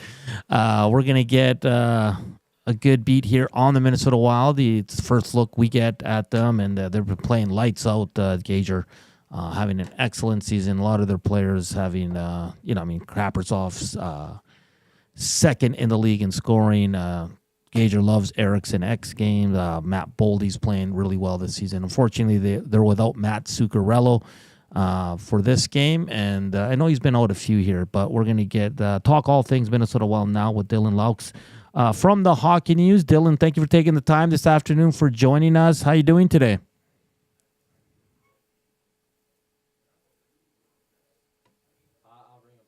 Okay, well, we got to get him back on the horn here as the call dropped out. As once again, it sounds like it's going to be Kaprizov with Eriksson Ek and Matt Boldy. You'll have Johansson with Marco Rossi and Ryan Hartman. Marcus Foligno with Frederick Gaudreau and Yakov Trenin. Oh, okay, no, hold on. And then your fourth line is going to be Lauku, Devin Shore, and then we got the pronouncer here, Gager. So just be patient here. Who's Nudinov? See, you say it different than I do. I think you're saying it correctly. Defensively, Middleton with Brock Faber, Jonas Brodin with Jared Spurgeon. That's a very good veteran pair there. And then Declan Chisholm with Zach Bogosian. Marc-Andre Fleury gets the start between the pipes, and we're excited to see Devin Shore as well, as we now are joined by Dylan Loucks from the Hockey News covering the Minnesota Wild. Dylan, how you doing today?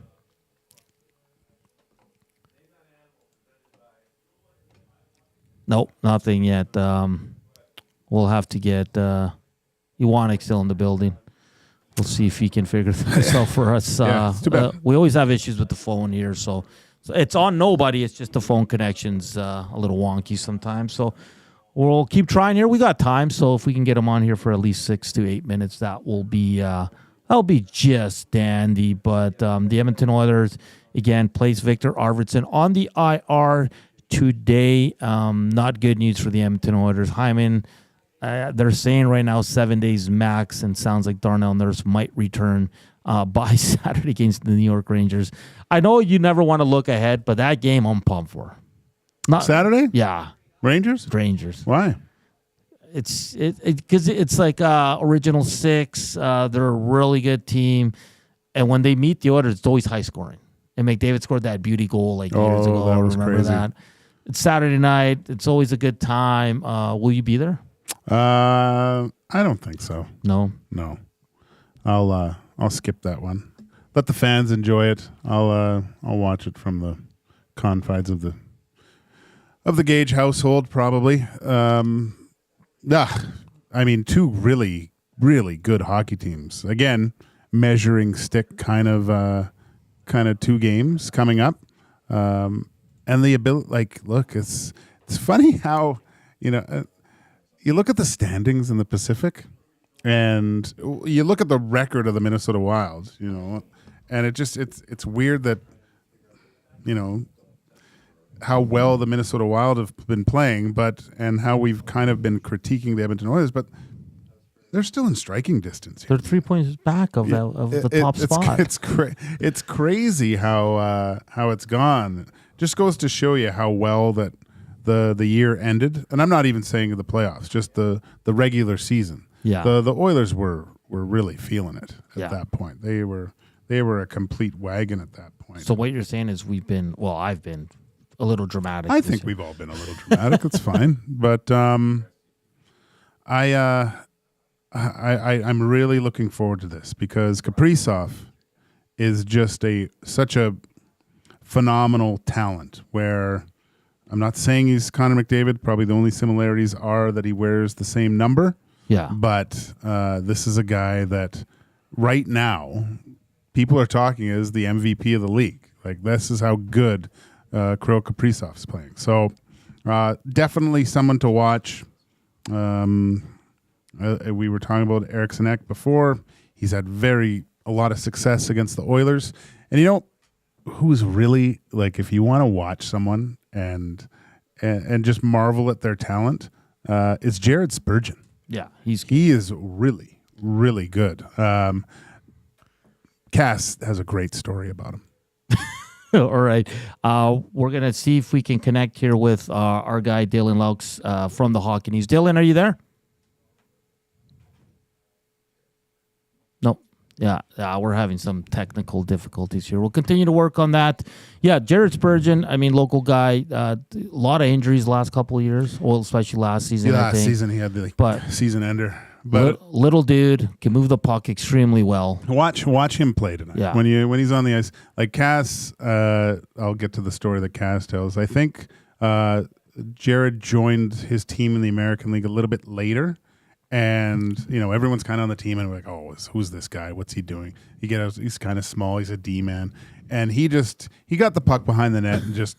He made like a head fake and beat a guy and then hit a guy in stride for a breakaway, I guess, or just made this unbelievable pass from his own end. And they're like, oh, okay, that's why he can afford to be late to camp or whatever it was. He's just, he's a phenomenal player. And he wears the C. Like it's amazing what he's just an unbelievable career. I think he flies under the radar a little bit, but definitely a pillar of why the Minnesota Wild are having so much success this year. Dylan, are you there? No, nothing. All right, we'll have to cancel on Dylan here. I'll send him a message here as we're having some technical difficulties. Just going back to Jared Spurgeon, I can't believe he's 34 already. I know. It's crazy. Time flies, man. Yeah, last year he was only held to 16 games. This year he's played in 12. He has 6 assists. But he is a very good player, Edmonton product. And like I said, a little guy. He was a 6th-round pick, Gager, and he's played 879 NHL games. You love to see that. And you just look at his partner, Jonas Brodin, just another solid stay-at-home defenseman. So I'm excited. But the guy I like on this defense, of course, Brock Faber, young guy. He can do it all, Gager. You're going to see him a ton tonight, and he's going to play a ton against that top line.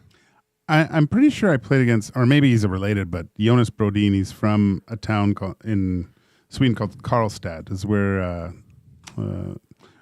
one of the famous teams play. But Jonas Brodin, what was his name? But I don't know if it's his son or he's related, but he played in Karlstad where Jonas said he was born. So, great. Another really, really good defenseman too. Norman the Combine says, Gager, come to Kelly's on Saturday. Oh, is that where? Yeah, Tommy's going to be live from there. I don't know. You perked up. You're like, dangerous. Hey, if I'm heading out, buddy, I'm just coming to hang out with you. Oh, right? okay. We'll just we'll hang out here. We'll go there after. We'll go there after. Well, why don't we move sports here? Sure. There's an NFL game tonight. Do the Steelers go 9-2? Yes. After tonight? I have no faith in the Browns. No? No.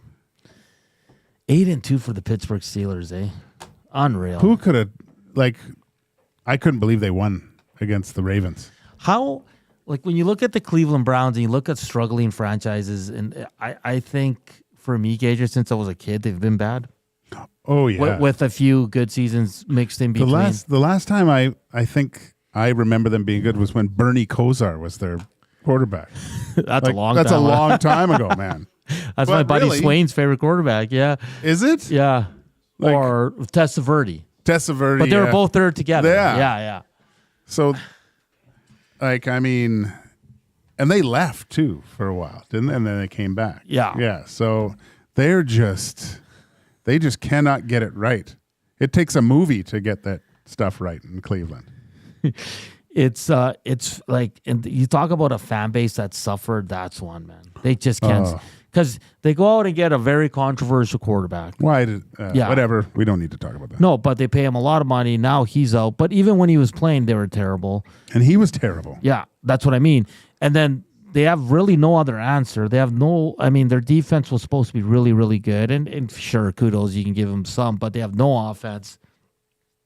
I don't even think this game is close come tonight because Russ is cooking right now. Yeah. They're playing well. I mean, Mike Tomlin always has that team ready to go, and they don't play the most exciting football, Gage. I remember early on in the season, I'm like, that's probably some of the most boring football I was watching when Justin Fields was in there. Yeah. But, man, they just get it done, man. It's, was it Zig at the beginning of the year? We were talking about the Steelers because he's a Steelers guy, isn't he? Or well, I don't know who it was. It might not have been Zig, but anyway, we were talking about Tomlin. Is he on the hot seat? You know, that was the first year of not having the success that you're normal. But geez, 8-2. Are you kidding me? Who had that? Where the Pittsburgh Steelers would be this year? It's amazing what they've done, and they've beat. It's not like like that game against Baltimore. That was impressive. Yeah, that was a big win. My nephew's a Steelers fan. He was texting me. He's like, "Oh, we're for real now." I was like, "Yeah, I guess so." Yeah, top of the division. Just one game ahead of the Baltimore Ravens. Just going through the standings here. Chiefs. I was really happy they lost. Good on the Bills.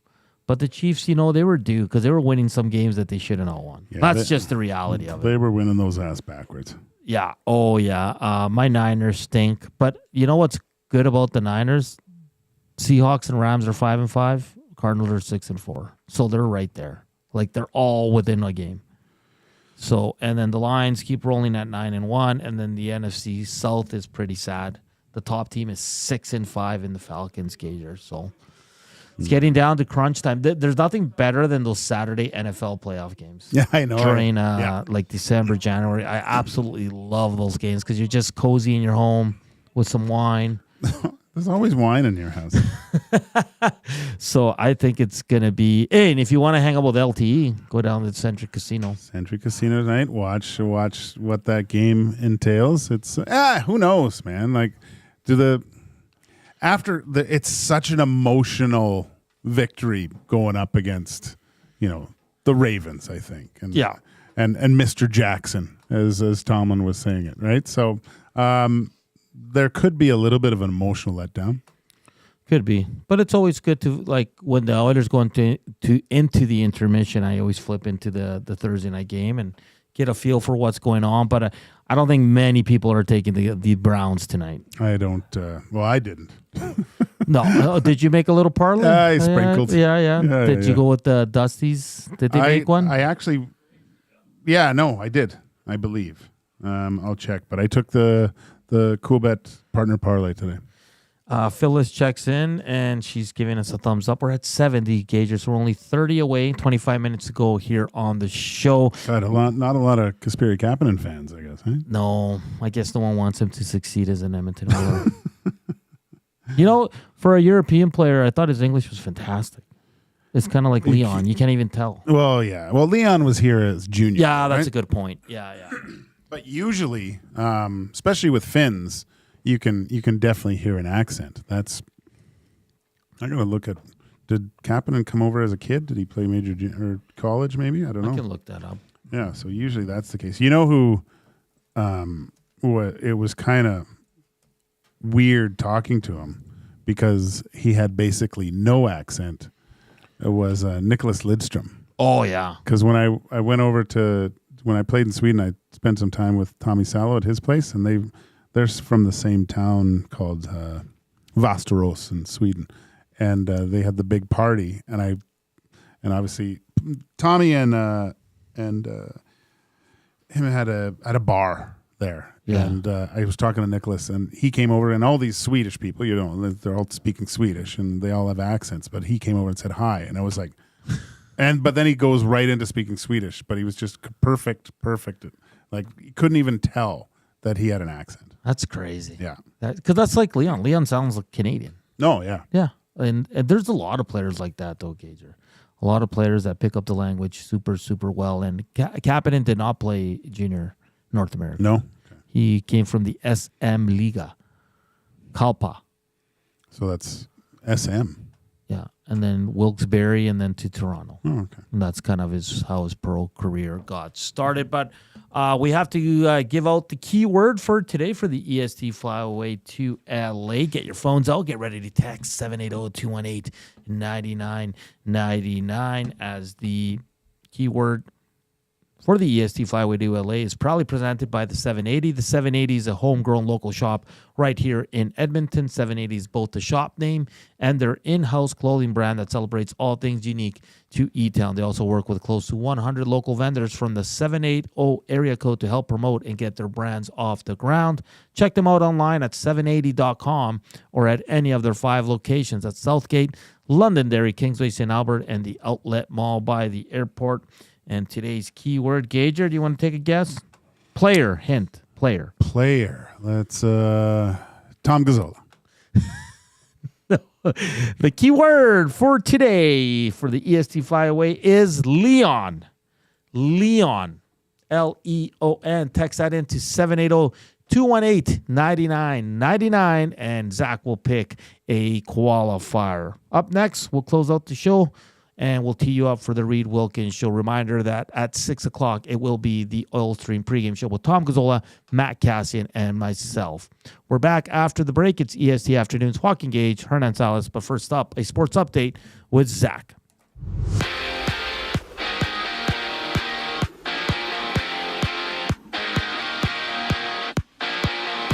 The Edmonton Oilers have placed Victor Ardvisson on the injury reserve, with Zach Hyman also being out for up to a week.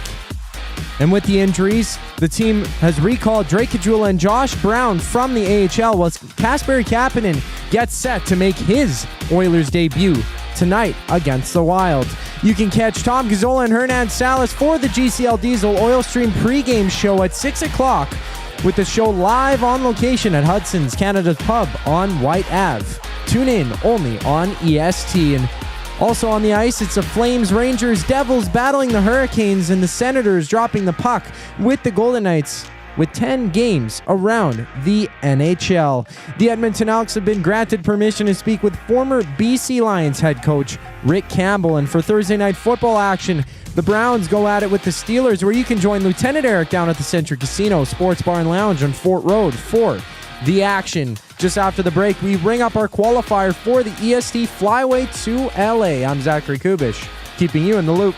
Want the heavy hitters on your team, both on and off the ice. If you've been injured in a car accident, call the heavy hitters of injury law. James H. Brown and Associates, Alberta Injury Lawyers. With over 200 years of combined injury law experience, their precedent-setting lawyers are ready to help. Locally owned and proud Edmonton Oilers fans, James H. Brown and Associates wants to support you with their unrivaled experience, unrivaled results, and unrivaled commitment. When accidents happen, head to jameshbrown.com.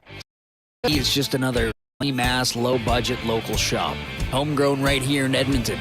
780 is both the shop name and their in-house clothing brand that celebrates all things unique to E-Town. They also work with close to 1,000 local vendors from the 780 to help promote and get their brands off the ground.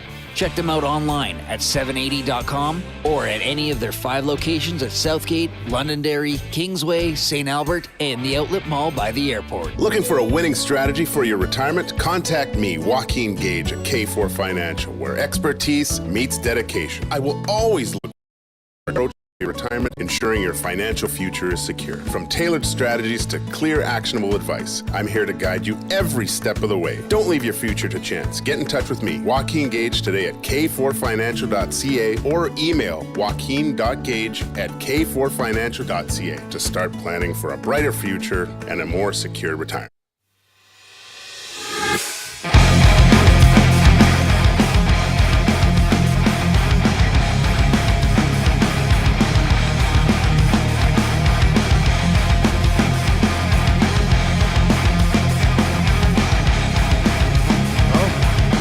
It's 2:41, last segment here on EST Afternoons on Edmonton Sports Talk. Your clear choice for Edmonton sports. Keep hitting us up on the Nasty Chat. Text us 780-218-9999. We're just ahead of our qualifier. Zach will let us know when we're ready to roll with that. You have to text in the word Leon, or the name Leon, to the inbox, and we'll have another qualifier for the EST flyaway to LA, which is getting closer and closer. We're only 8 days away, Gager. It's unreal. Of course, the prize will be given away on the morning show on November 29th. So you are running out of time to qualify. So you better get in Zach's good books so he can select you from the inbox. Rip City Step said Kasperi's dad was in North America for most of his youth. Oh. Because his dad was a NHLer, right? Okay. So, what's his dad's name again? Kapanen. Sammy? Sammy Kapanen. Yeah. No, I know it's last. Was it Sammy or I don't know. I think if I were to guess, I think it would be Sammy Kapanen. But oh, that was good. Yeah, and like Gager said before the break, seems like Oilers fans don't want Kapanen to have a good game because we're only at 77 thumbs up. We only have about 16 minutes left, and we're not even close to 100. Where did Kapanen play in the Finnish league? What did he say? I said Kalpa. Yeah. Kuopio. His dad is a majority owner of Kalpa. Oh, okay.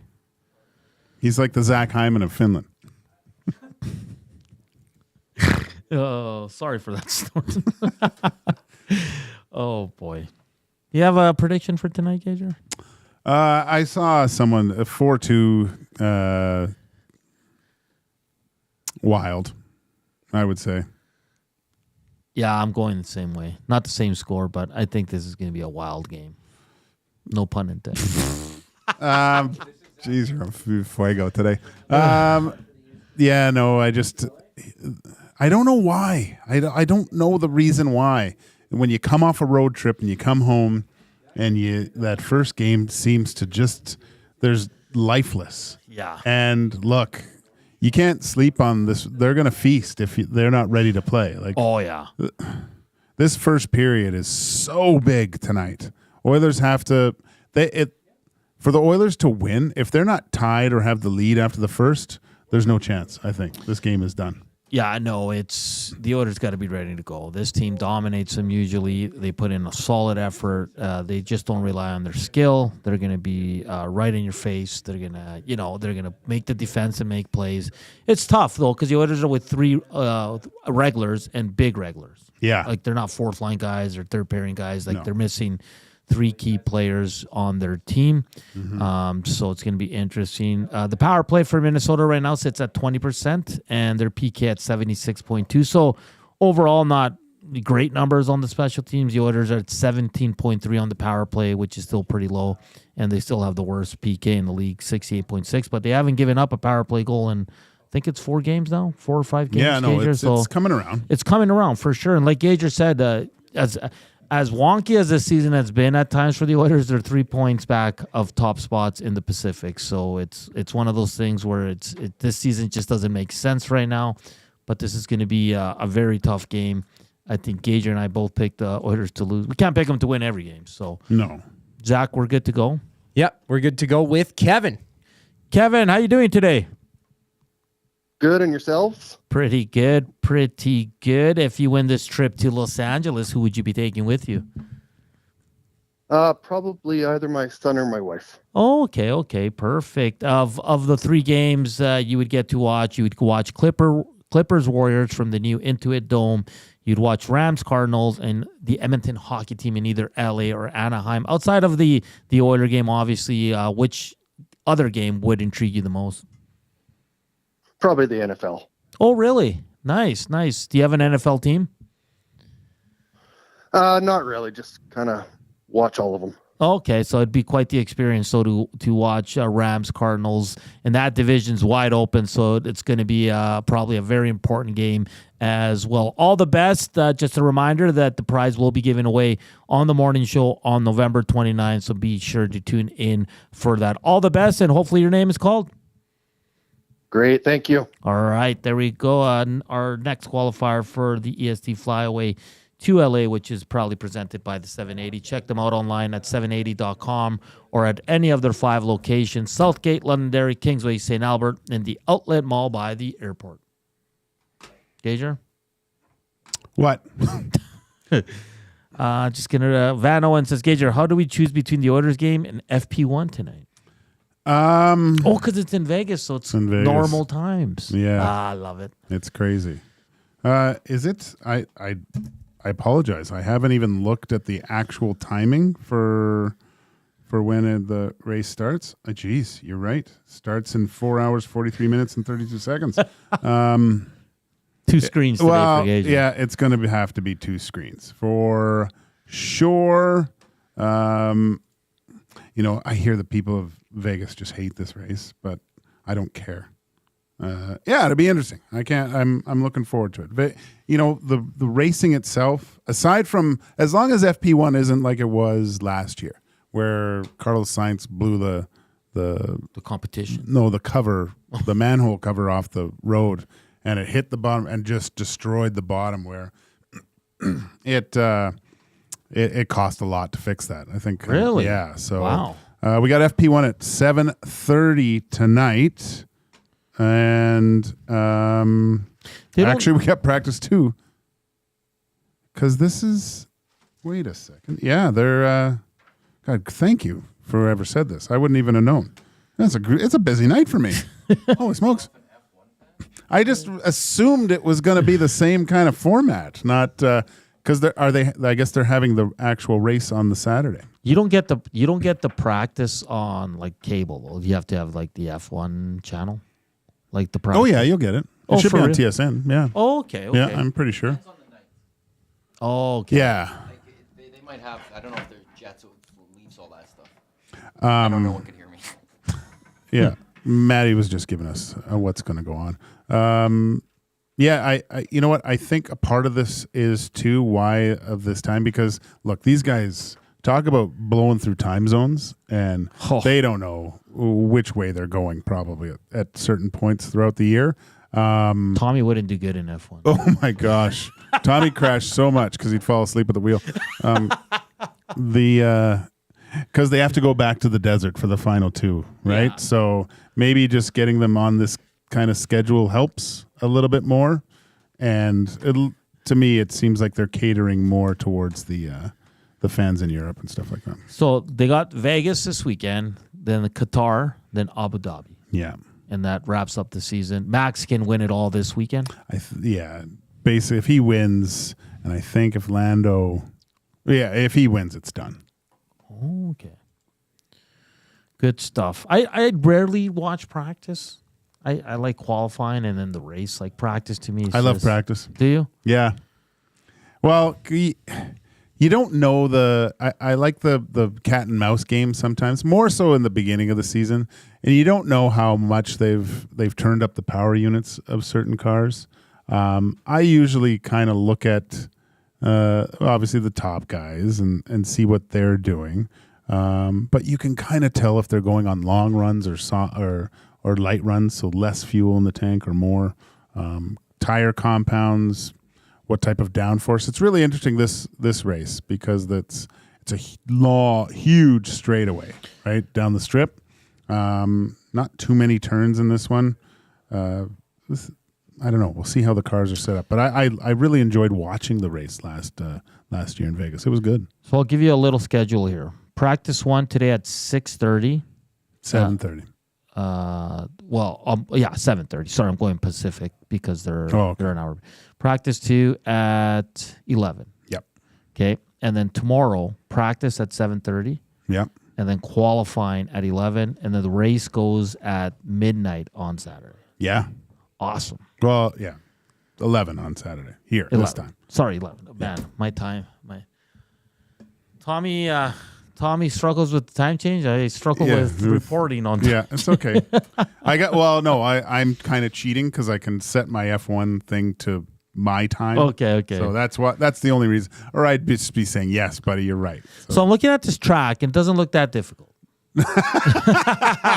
No, there's not too much to it. There's other ones that are more unique. You're going to need...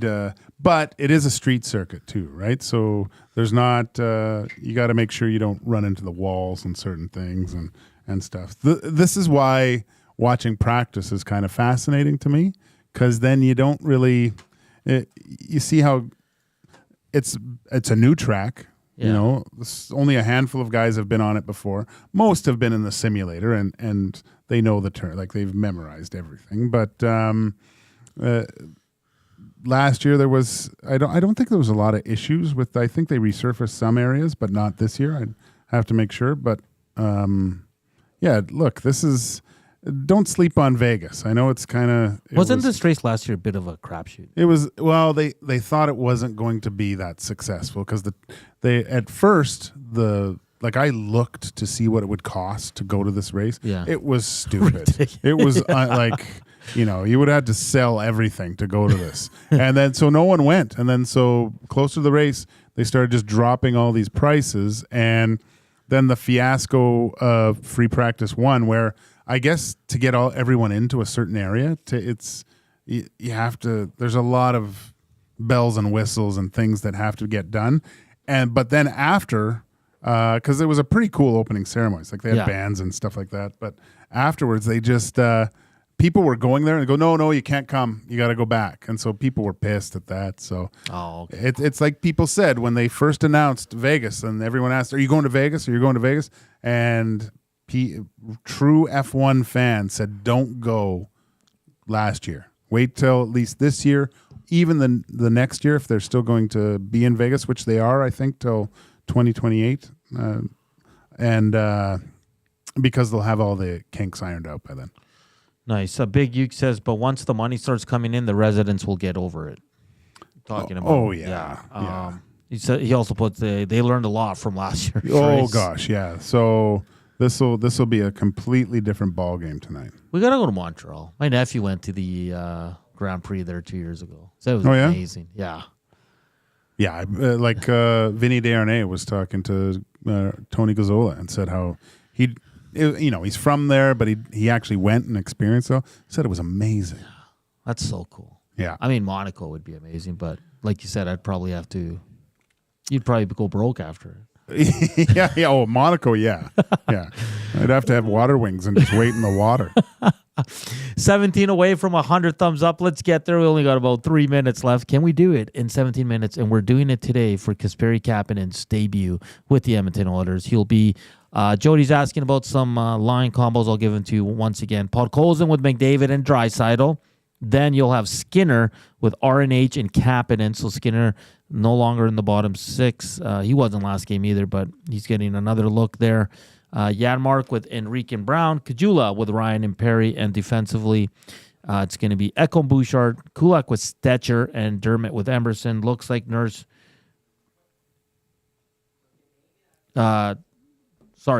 is skating. He could return on Saturday. Stuart Skinner gets the start, and Josh Brown has been recalled. Ardvisson added to the IR, and Zach Hyman, it's anticipated he'll be out 4 to 7 days, which was a weird injury, Gager. Like, there wasn't much. Like you said, it must have been something lingering, and then it just got... Yeah, I think both Ardvisson and Hyman, these are things that they've picked up, and...